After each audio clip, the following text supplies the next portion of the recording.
Welcome back to our Iceberg video series.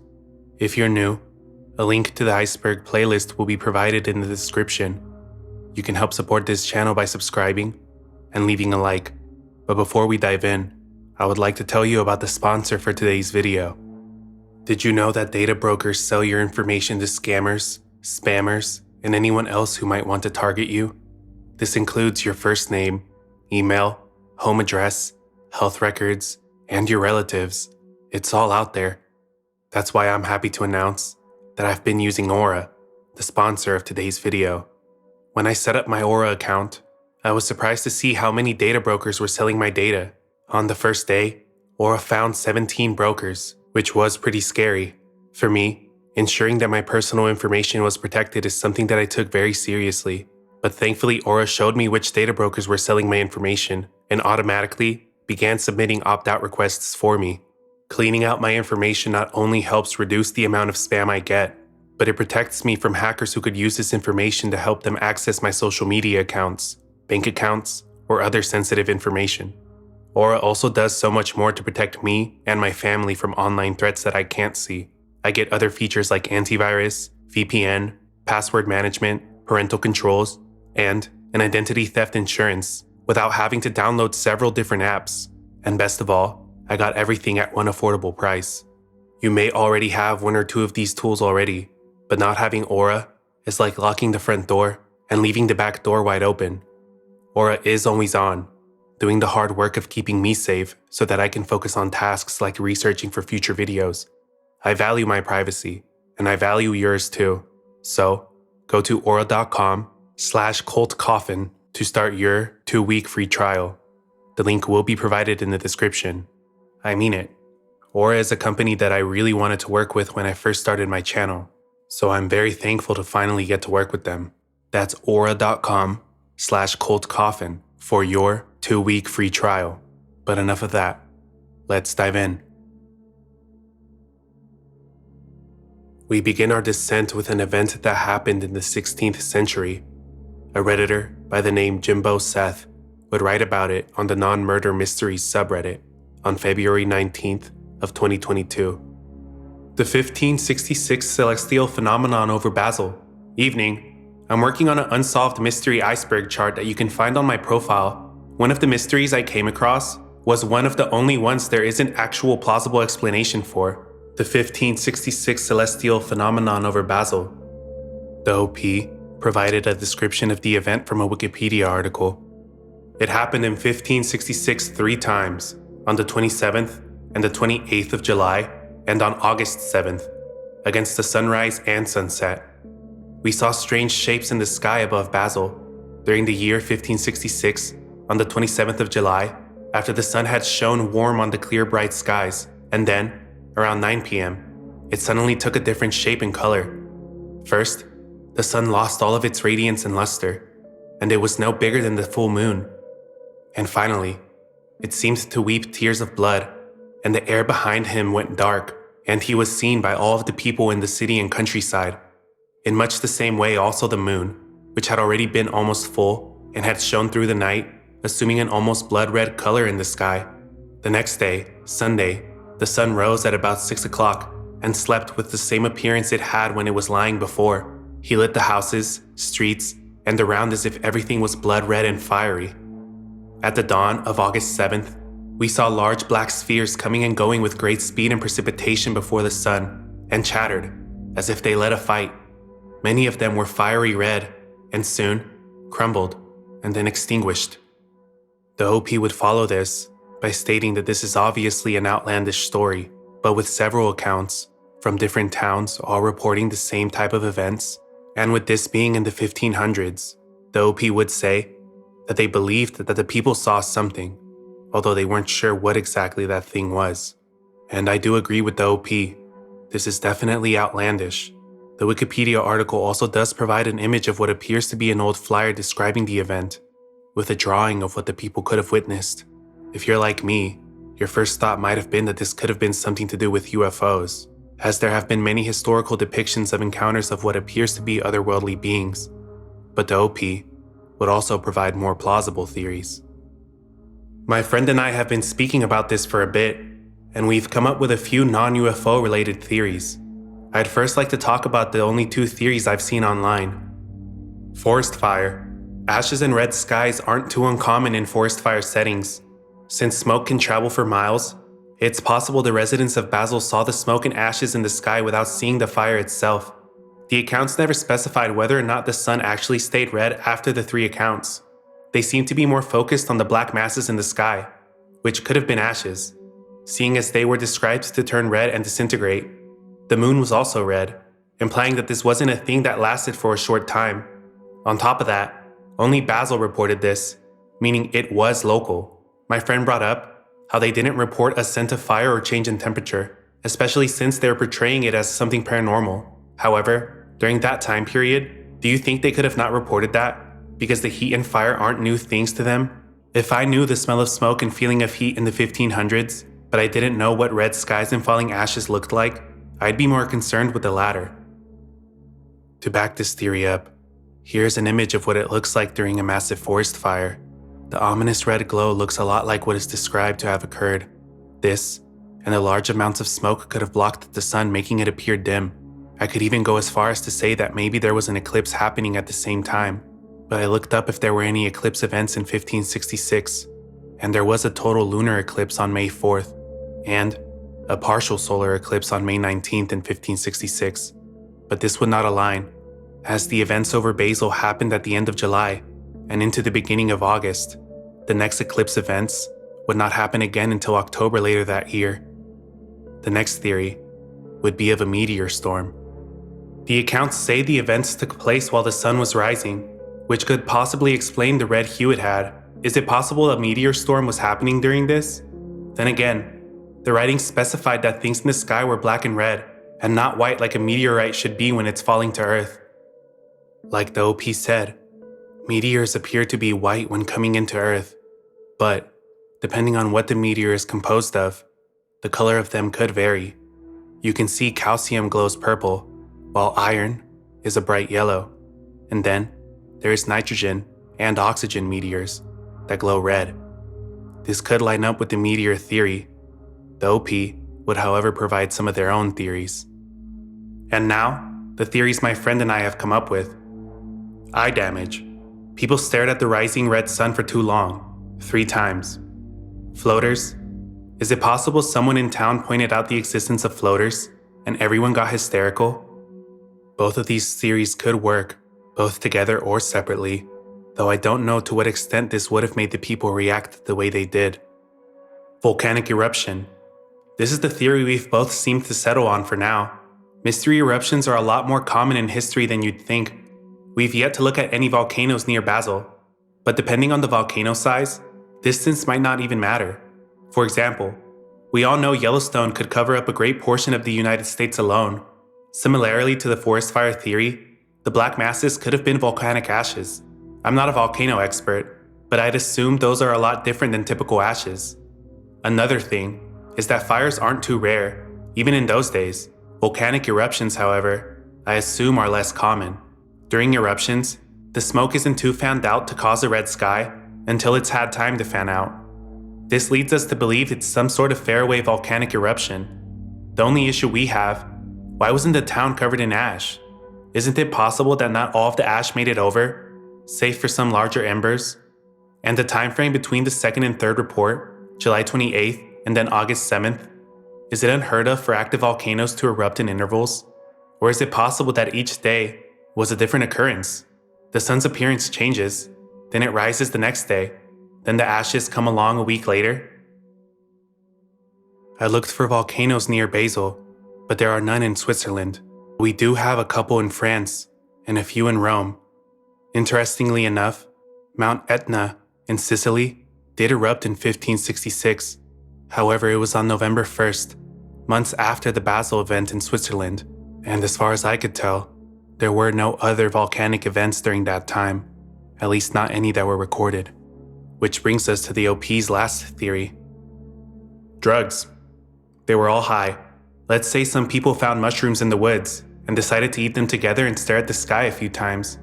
In celebration maybe, considering it was a Sunday, or maybe something in the air, such as volcanic fumes, got them high and then they saw the black balls? If you can't tell, we're losing our minds trying to make sense of this. So far, this is all we have. I'm still on board with the volcano theory, but I'm definitely stumped on the 2 issues with that theory, and we'd love to hear any everyone else has. While not entirely impossible, I do find this theory to be the least likely of the bunch, for 2 reasons. First, if it was some form of psychedelic substance, you would need enough for the whole city, and even if it grew natively, I believe that acquiring that much would be very difficult. And secondly, let's say that there was enough of whatever psychedelic substance made people hallucinate, whether it was something in the air or something that they ate. Everybody reported to have seen the same thing, and while not impossible, shared hallucinations are not common at all.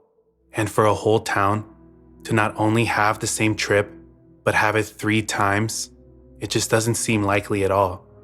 Interestingly enough, the town of Basel is the birthplace of LSD, where a legendary chemist, Albert Hofmann, accidentally synthesized this compound in his lab, later going on to take his famous bike ride, where he had the first recorded LSD trip in history. But this was in 1943, long after the celestial event happened over Basel. I tend to lean more towards the theory of a wildfire, maybe even paired with a meteor shower or some other form of celestial event. Seeing as it was the 16th century, and there were still a lot of people who believed that at the time, the entire universe revolved around our sun, the understanding of events like this would have been pretty limited. Either way, the story is fascinating, and if you have any theories or possible explanations, please let us know in the comments.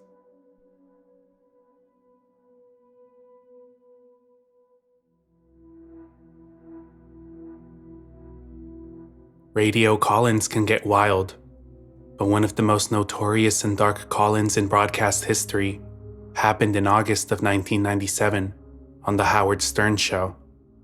Howard was already known as one of the most controversial radio personalities of all time, but this episode would be different, and it all started with a call from an individual in Louisiana who went by the name Clay. All right, I got a guy on the phone who claims he's been killing prostitutes and he's wondering why he's doing it. So maybe he thinks I have an answer. Is this Ed? Ed? No, this isn't Ed. Oh. You haven't killed any prostitutes? No, I never said my name was Ed. Oh. Sorry. That's okay. What name do you use? You can call me Clay. Clay? Clay? Yes, Clay. Right away, after confusing his name, Robin, Howard's co-host, says, "You haven't killed any prostitutes?" To which Clay ignores, instead saying that he never said his name was Ed. This is followed by an awkward silence. When Howard apologizes, Clay seems to laugh as he says that's okay. That's okay. What name do you use? You can almost feel him smile through the phone, despite the fact that he is confessing about killing 12 women. Okay, Clay, so what happened? How many prostitutes have you killed? 12. And you're wondering why you do it? I have a pretty good idea. Why? Did your mom beat you? Did your mom spank you? Was your mom a prostitute? No. Actually, nothing like that. What is it then? I think I just do it for the sense of the power. All right. Do you have sex with them first? Yes, and And then what, you strangle them? once. How else did you kill them? Well, a few times, actually most times with a hammer. And where do you do this primarily? I've done it twice in a parking garage, and then the rest of the times on the side of the road. And you're from the New Orleans area? Yes. And how, what do you beat them to death with a hammer? Man. It usually only takes once, and Dude, you got to have a lot of anger in you. yes. Man. Well, why do you need to feel so powerful? I'd probably just, figure, well, this is it. They're going to be serial killers. Kill them. Dude, you're a serial killer. Yeah. Yeah. Wow. And you get away with it, I guess, because they're hookers, and so far nobody's... What? Is this Howard? Yeah. Clay speaks in a very calm and casual manner. Even when Howard calls him a serial killer, he just says yeah, as if it's nothing, showing just how little he cares about the victims and the coldness inside of him. and I clubbed it to death. It got in the kitchen of my work. So how old were you when you killed your first woman? 16. And you must be a powerful kind of guy, big guy. I wasn't then. Right. And when you killed your first one, did you go in there knowing you were going to kill her, or it just sort of happened? I knew I really had it planned out. You know, I wanted to do the whole sending clues. Right. Oh, yeah. Are you in? To baffle people, but it turned out no one noticed for a long time. Right. Like you killed her on the side of the road? Her, that was the parking garage. Okay. And then what'd you do with the body? You dumped that somewhere? Yeah, actually. I think she's probably one of the ones that they found. Yeah. But let me ask you something. You were sending clues that you were going to do this? No, I was. He was going to doing that. He was going to leave like a note for the newspapers, and But you decided not to. He didn't want to be famous or draw attention to himself. But my problem is, that's what I wanted to do. But but you did, but no one noticed the clues. I never sent the clues. I never left anything. You know, I wanted to have my own little signature. Right. I wanted to thumb paint with their thumbs. Oh, really? What do you want to do? Thumb paint with their thumbs. Thumb paint what, though? I don't know. Oh, anything. It was in a comic book a couple of years ago. Just seemed like a good idea. Like you take the girl you killed, you dip her thumbs in paint, and then you do like a thumb painting? Yes. On a piece of paper? Yeah. Do you think the reason you're so angry is because you were abused or something? No, I wasn't abused, Howard. Where's your family? You got a wife? I mean, you got a mom, a dad, a wife, children. You got any of that? I've got a couple of kids, but no wife. Not married to the mother. You're a white guy? Yeah, Howard, that's pretty funny because the only suspect they had when they started finding the bodies was a black police officer. Oh. Turns out one of them was associated with them. Oh, really? The police officer that Clay is likely talking about was Officer Victor Grant, who was known to be a crooked cop. He was the main suspect in the murders of his girlfriend Sharon Robinson and her friend Karen Iverster. This would tie into what Clay was speaking about, with both women being dead, one of them being reported as a prostitute, and Officer Grant, the black police officer who was under suspicion of this crime. Despite the allegations against him, Grant would later be cleared of the murders, after DNA testing of some chewing tobacco found on scene came back inconclusive. This, however, would not take suspicion off of him from the public eye. Though, if what Clay is saying is true, then this would all make sense. The fact that Officer Grant was known to be crooked could have aided in throwing suspicion off of Clay and onto Officer Grant. The call continues with Howard asking more details about the murders. All right, so you finish with your sexual gratification, and then you... Not always, no. Not always. You don't even want to get laid sometimes. No, You just want to kill. I'm just bored. Right. But does the killing sexually satisfy you in some way? I can't believe Ed McMahon's not laughing. I've eaten off thinking about it later. Yeah. What do you say? That's about it. He's pleasured himself thinking about it later. Oh, he has. Okay. Now, how far apart are these murders? Like, do you murder and then, like, you feel satisfied for a while?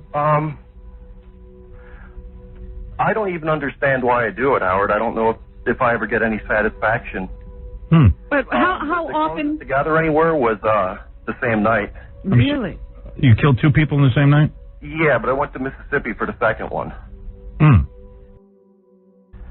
And it's just whoever comes up to you. You don't pick a certain type? I don't even approach them. I wait for them to approach me, Robin. Clay even speaks about how he let a few of his victims go. One of them because they resembled his ex-fiancée. And So that's like them asking for it. Do you ever like look into their eyes and go, gee, these people were just children at one point, and maybe they just had a tough life? I've let a couple go. You have. Like what happened? You're in the middle of killing them, and then they what do they say? Why would you let one go and kill the other? There was this one. Go ahead. I think she was probably really new to it. Yeah. There was just something about her. Maybe she reminded me of my ex-fiancée, but... Right. You somehow relate... More of an innocent quality. You somehow felt bad for her. Yeah. And you have a fiancé, so you're planning to get married? No. He had one. Oh, he had one. No. If I wouldn't be a suspect, believe me, she'd... Well, let me ask you, why'd you did you start to kill her and then, like you said, forget it? Or you just never even... Not even. You just had sex. You just had sex with her and then you let her go. I didn't even have sex with her, Howard. Well, that's weird. Now that's weird. I mean, you just really felt sorry for this. I don't know what she was doing what she was doing, but... Are you a big fat mess? But she got off lucky. Clay does eventually say that it's been almost a year since he's taken a life. Though, the reason for this is because his car's been broken down. No, but in all seriousness, I mean, do you think that you can control this? Do you think you can stop? I think I have been. Oh, you have been for the last couple of months. A year he hasn't killed. Oh, a year? Yeah. Almost. So why do you think you stopped killing all of a sudden? I really don't know, Howard. Part of it had to do with my car broke down. Oh, no transportation. Seriously? That's the reason? Well, that was the reason for a month, but after that, I guess it was all self-control. Wow. Oh. But So you don't want to do this anymore? No, he wants to do it, but he's controlling himself. Then, Howard asks this. Like, you want to kill women, right? Sure. Yeah. And what do you like? Do you enjoy seeing them struggle as you kill them? Actually, none of them really struggle. Do you hit them from behind, or do they see it coming? I can't get inside their minds, but let's just say I hit them. But, I mean, are you facing them? Yeah. Oh, so you can see their face and everything when you do it. Yeah. The worst I've ever gotten was, one tried to grab my neck. I've never gotten any of the claw marks or anything that are, dead giveaways. Right, you must be very powerful. I wouldn't call myself powerful, maybe, intimidating. Mm-hmm. Why did you choose this method? I didn't, Robin. Like I told you, I really wanted to cut things up, mail things, send clues. No, she means why did you use a hammer? You think you... Because it was in a book I read. Oh. Well, everything's come from Cartoons somebody and... else. Yeah. When's the last time you got laid? Last week, Howard. Oh, yeah, so you didn't kill that girl. No. Because she wasn't a hooker. No. Right. It's only hookers, though. A lot of serial killers are only into hookers because they know, A, Easy. probably won't get caught, and B, they have some kind of anger toward hookers. Like, did you think your mom was a hooker or something? No, Howard. Your parents married and stay together and the whole thing? Yeah. Church-going people? That'll do it. Well, one of them, but... Yeah. Religious fanatics give birth to the most serial killers because they're so repressed. Yeah. So there's no way I'm going to talk you into giving yourself up or anything, right? No. I shouldn't even waste my time. I know I'm going to get calls after this and people are going to go, Howard, how come you didn't catch him? Has anybody ever been close to catching you? No. And finally, Howard asks Clay what he says to his victims before he takes their life. So, in other words, let's say you're with a woman, right? A hooker. Yeah, Howard. And you say to her, okay, honey, you just had sex and everything. What do you say to her to torment her? How do you break the news to her that she's going to die? It really depends on my mood. Just give us an example. Well, if I wanted to, I could just say Baba Booey, but that would be pretty, No, come on, be serious. What do you say to him? I can say you're going to die. And then what do they do? I like to articulate a little more than that. Mm-hmm. Sometimes I ask them if they think it's dangerous, doing what they're doing, if they're worried about things, and they'll laugh it off, and that just pisses me off. Right. And then you go ahead and you kill him. Yeah. All right. Well, there you go. After this, Howard gets a therapist friend to call in to speak to Clay. Robert? How you doing, Howard? Hey, man. Go ahead. Just wondering, how long did this guy wet his bed when he was a young boy? Are you serious, or are you just trying to make a joke? No, I'm totally serious. Did you wet your bed when you were a young boy? No. Didn't do that at all. No. How about starting fires? Huh? How about starting fires? Sure. Yep. You did start fires? Yeah. How old were you? How old were you when you? For people to that get into serial killing to start fires, wet their bed when they're young. Along with the mutilation of little animals, but he said he didn't do that, so Right. that's kind of something that was missing. But fires was in your history, right? You could say that. Yeah. Yeah, a lot of it starts off as external ways of showing off their anger, and then they move on and go on to bigger and better things, I guess. Wonder why this guy kills. Did you have any guess? I don't know. I think you're right on with something with his family, Yeah, childhood. what's he so angry about? Right. Unfortunately, he's real angry, and he's out there hurting a lot of innocent women. Yeah, what do I do with a guy like this? Just hang up and forget about it, or is there anything I can... Depends on, Howard, what are you going to do? Of course, you're not going to, turn him in, but... Well, I would, but I can't. A lot of people would want to turn him in, but what can you do? You talk to him, try and figure out what's going on. Yeah, all right. That's right. Then I'll probably just hang up. Okay. Thanks a lot, All Howard. right, thanks, man. All right, thanks, guys. Thanks, Mr. Serial Killer. Yeah, Want to give us your name? Yeah, I know I'm not going to get him to turn himself in. I've had calls from people who go, well, why didn't you do something? I go, well, what am I supposed to do? The guy's on the phone. Crawl through the phone and get him? Yeah. The very next day, the FBI came to the studio requesting the call logs as well as a recording of the interaction with Clay in an effort to trace back to wherever Clay was hiding. The identity of the caller was never identified, but there was an arrest of a person who many claimed to have been Clay, a New Orleans man named Russell Elwood, who was arrested for the murders of Cheryl Lewis and Dolores Mack. Police believed that he had potentially killed at least 15 prostitutes. I did find this comment on the r/unresolved mysteries subreddit, made by user Altwolf, comparing Clay and Russell, hinting that they may not have been the same person. Assuming that Clay was telling the truth about everything, I don't think the details match at all. Russell liked to use drugs to incapacitate his victims, then have sex with them. He told a fellow inmate that he liked to have sex with people who weren't in control of their bodies. According to police, Elwood was a total loser, never had a girlfriend, was a drug dealer, and user.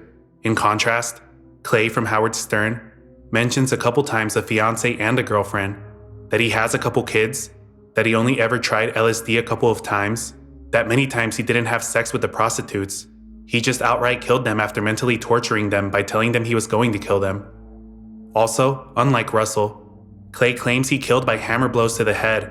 The call to Stern was placed in August 1997. Russell was arrested in either 1997 or 1998, and his mode of killing was drug overdose and strangulation, and never seemed to have changed. He also said, as Stern and Robin talked over him, that he would sometimes take them out in the countryside and play the running game.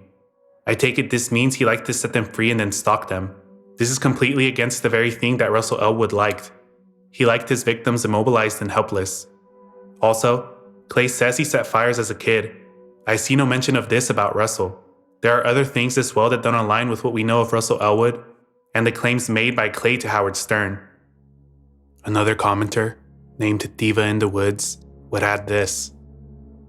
In addition to this, Cheryl Lewis was a nurse and not a prostitute. Clay sounded as if all of his victims were prostitutes. Also, Elwood's arrest/incarceration date was August 4th, 1997. The call was made on August 13th, 1997. Unless the show accepted calls from the Department of Corrections, I think this debunks Elwood as the caller. And this is true. The time frame of Russell's arrest does not line up with the Howard Stern call, meaning that whoever Clay really is may still be out there, waiting for his next victim.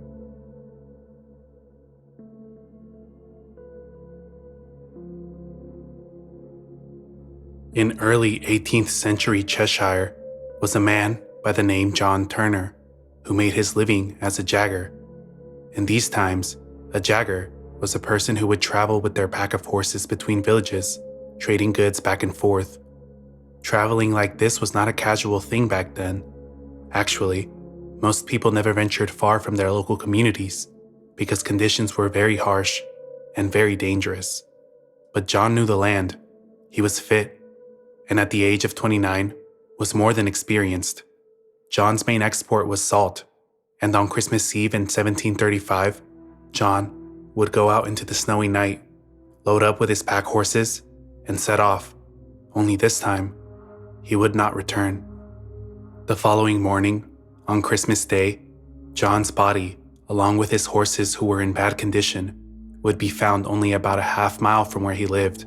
It would appear as though he had gotten lost in the heavy snowfall and tragically passed away. While this might sound like an open and shut case, there was something very odd when they looked around the area, because next to John's body was the single footprint of a woman's shoe. No other clues were found to help identify whose shoe it was, and there doesn't appear to be any theories at all as to the identity. Seeing as how John was constantly going and trading with other towns, he was well known by many people. This sparked curiosity, and soon, word began to spread about the mysterious circumstances surrounding John's death. So much so, that on his gravestone it says, "Here, John Turner was cast away in a heavy snowstorm, in the night, in or about the year 1755. The print of a woman's shoe was found by his side where he lay dead."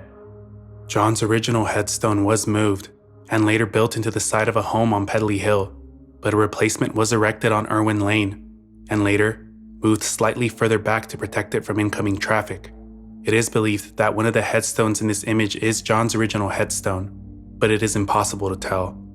I would also like to note that on the replacement stone, the date of his death was written wrong and states he passed away in 1755, but he actually passed away in 1735. As one person in this thread would state, this was likely a mistake from the stonemason who made the replacement headstone. As far as John's death, we don't know why John was so insistent on making his delivery despite the weather, and falling victim to the harsh environment sounds pretty straightforward. If not for the single female footprint left next to his body, could this woman have had something to do with this? Had she maybe stumbled upon his body before the others? And why was there only one shoe? If she was accompanying John on this journey, then it's very likely she would have lost her life as well. But there is zero mention of who she could have been, or what she was doing there, leaving the truth of what happened on the night John Turner passed away a mystery.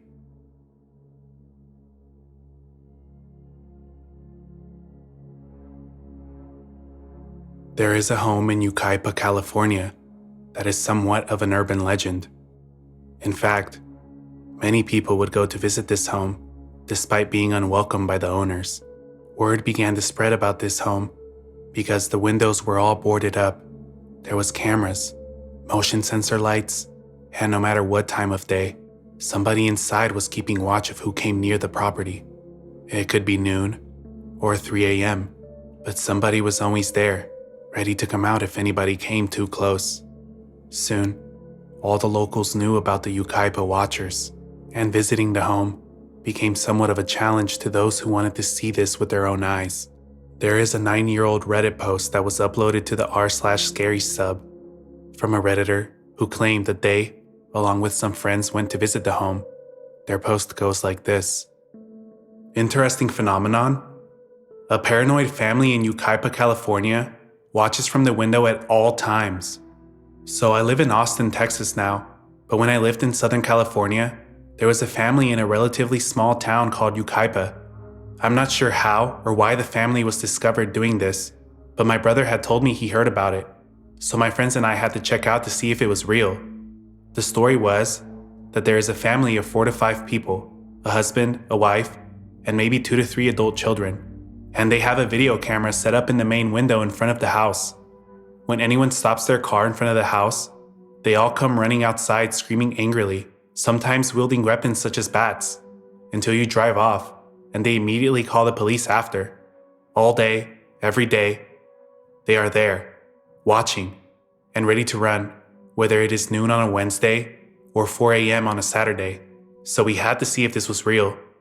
Looking back on it, it seems kind of mean to do, but we were young and interested. I mean, even if mean, it is a very odd and puzzling occurrence you don't see every day. Yucaipa and Redlands, the surrounding city, have many older buildings and well-known ghost stories, so it was a fun part of the dark feeling of the city. We went at about 11 p.m. on a Friday night. We drove down the dark streets following the MapQuest directions. It's a very dark part of the city, and we finally recognized the house from pictures, and boom, we passed it. It's very hidden on a corner of a street, and we did a U-turn now that we knew which one it was. We slowly creeped up on the house. The privacy bushes blocked the house on both sides until you were right in front of the house. The house had basically no outside light except the porch light, which was already on, which seemed like one of those motion-censored lights. We stopped the car, leaving it running. It looks like the windows are all boarded up, except the big main one. Then, you can see it. There is the video camera. You can see the eerie red light in the window, just like straight out of a horror movie. The house looks very old, made of wood mostly. No cars in the driveway. Then suddenly, The flicker of a flashlight comes through the little upper window on the front door. The door opens to a pitch-black house behind two men and a woman in overalls and pajamas, running outside with baseball bats and a damn shotgun. "Who are you? Leave this place. Hell to you," they screamed. My friend wasn't expecting this all to be real, so the car was in park. We quickly roll the window up and try to take off. The tires squeak, and just as they get to the door, we take off. We drove blocks down and parked the car. I know it's nothing that crazy, but when you live your life day to day and something out of the norm happens, it's an odd feeling. Our hearts were racing, and we laughed at how scary and amazing that rush was. We had gone back many times after that at varying times, bored or out ghost hunting. We would be in the area, and every single time, they came out. If you look on YouTube, there are actually many POV videos of people visiting. It's the oddest thing, and I still wonder to this day why. I had gone before I left to Austin. I had gone maybe 7 months ago from now, and they still came out just like that.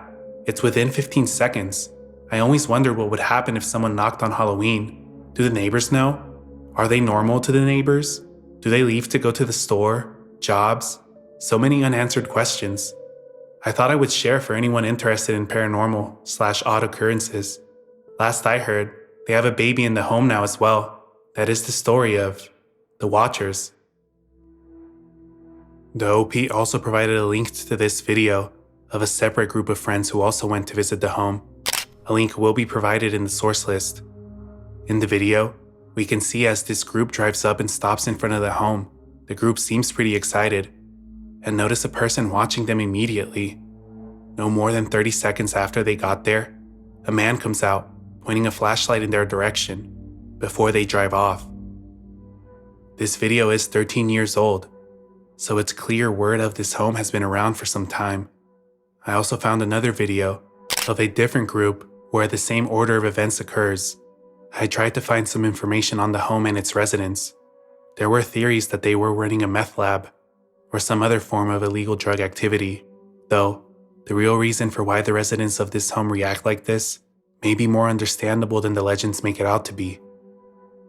As I was scrolling through the comments, I noticed some users who appeared to be locals to the area informed the OP that the reason the home's residents were so paranoid was because their daughter was assaulted after somebody had broken into the home. Other commenters would say that the daughter was kidnapped and her life taken from her. While there is no proof of this, the family clearly likes to be private, and this could explain their behavior. Somehow word of their paranoia spread, and sadly, the family had to live with the constant harassment of strangers who wanted to visit their home at all hours, videotaping them, taking pictures of them, and calling them crazy. Thankfully, as of 2020, it appears as though the family had sold their home and relocated, hopefully giving them some peace of mind and putting an end to the harassment.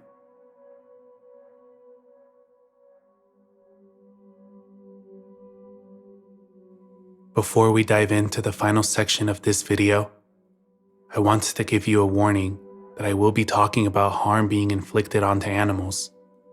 While I will be avoiding graphic details when possible, if this is something that you are not comfortable listening to, feel free to click away.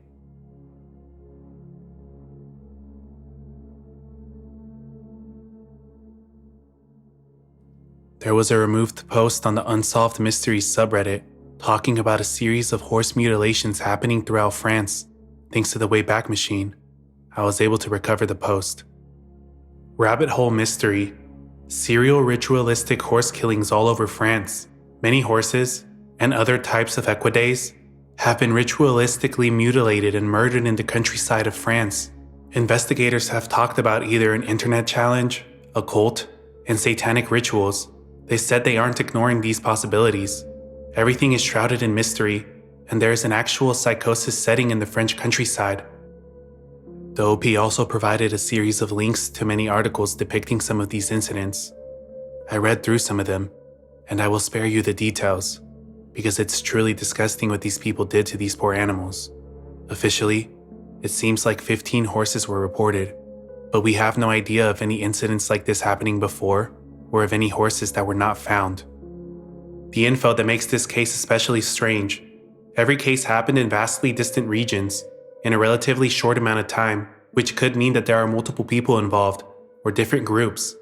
Specialists have concluded that the culprits know very well how to handle horses with appropriate tools, and know very well horse anatomy, and how to cut the ear in a surgical, precise way.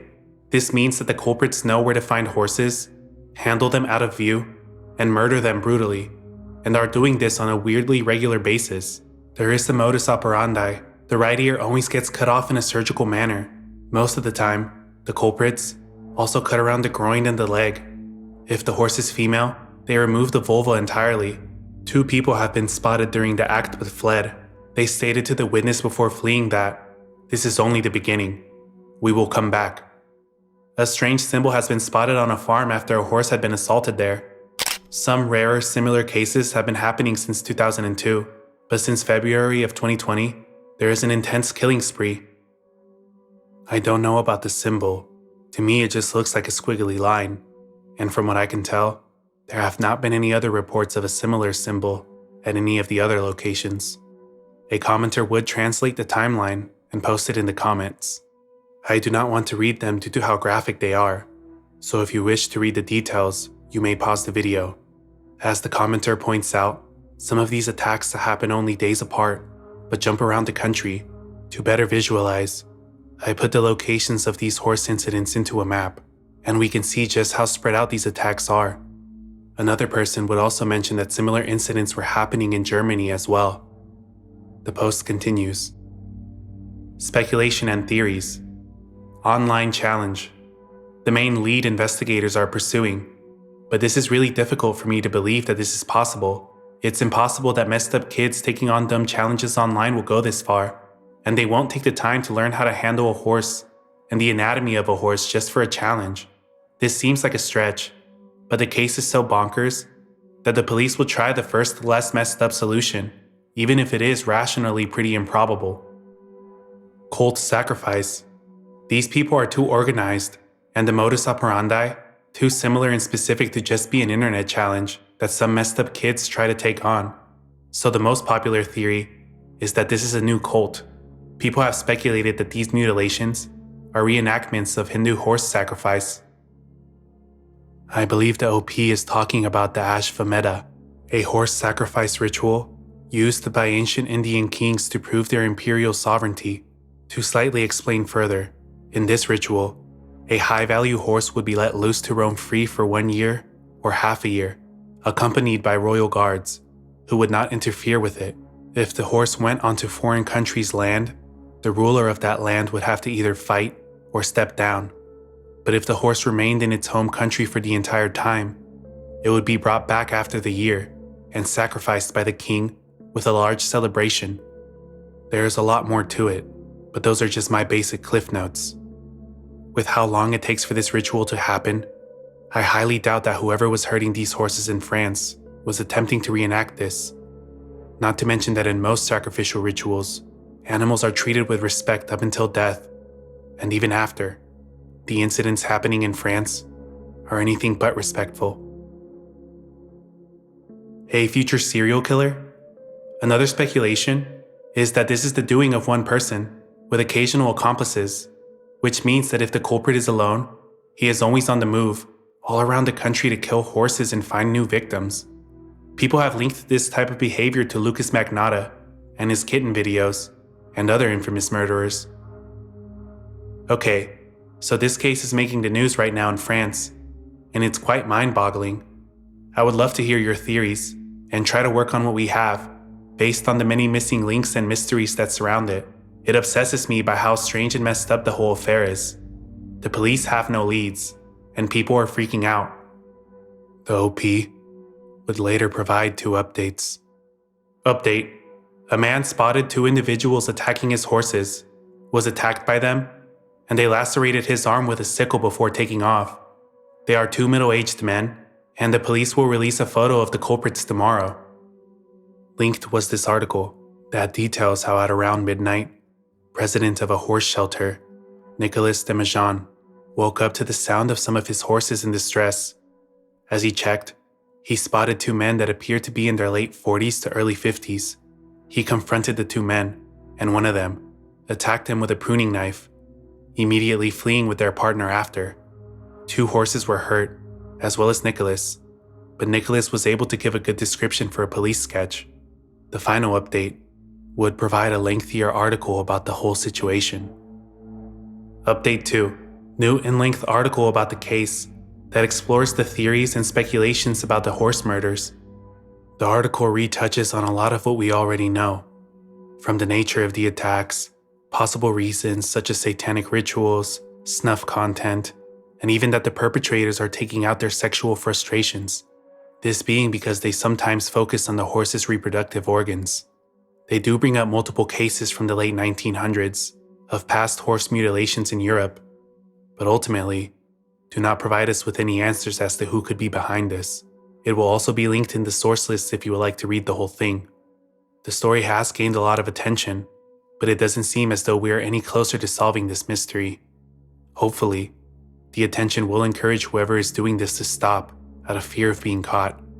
One commenter that appeared to be a local would comment this as well. Hey there, I'm living in one of the areas where this happened. Literally one of the last killings happened a few kilometers away. As a registered horse owner, I received a series of official guidelines from the Gendarmerie Nationale last week. Rough translation of the opening statement. Since the beginning of the year, the police has opened up more than a dozen investigations for cruelty acts on horses. At this point, we have no leads as to the identity of the criminals or the motives of the acts. Then, there is a short list of measures to be taken.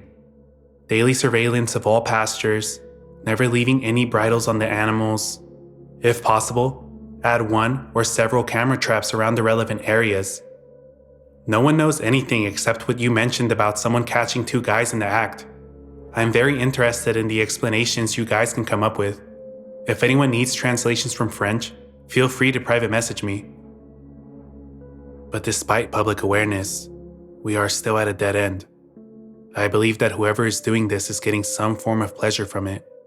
I also believe that it is possible that a group of people in some form of gore chat, whether it's on Telegram, the darknet, or anywhere else these sick people meet online, could be conducting some form of challenge where they go and harm these animals while filming it to share amongst themselves and online. Whatever the case, I just hope it stops, and I really hope that the person or group doing this is brought to justice. That concludes our episode. Let me know what section you found the most disturbing. Make sure to turn on post notifications so that you don't miss out on the next video. And as always, thanks for watching.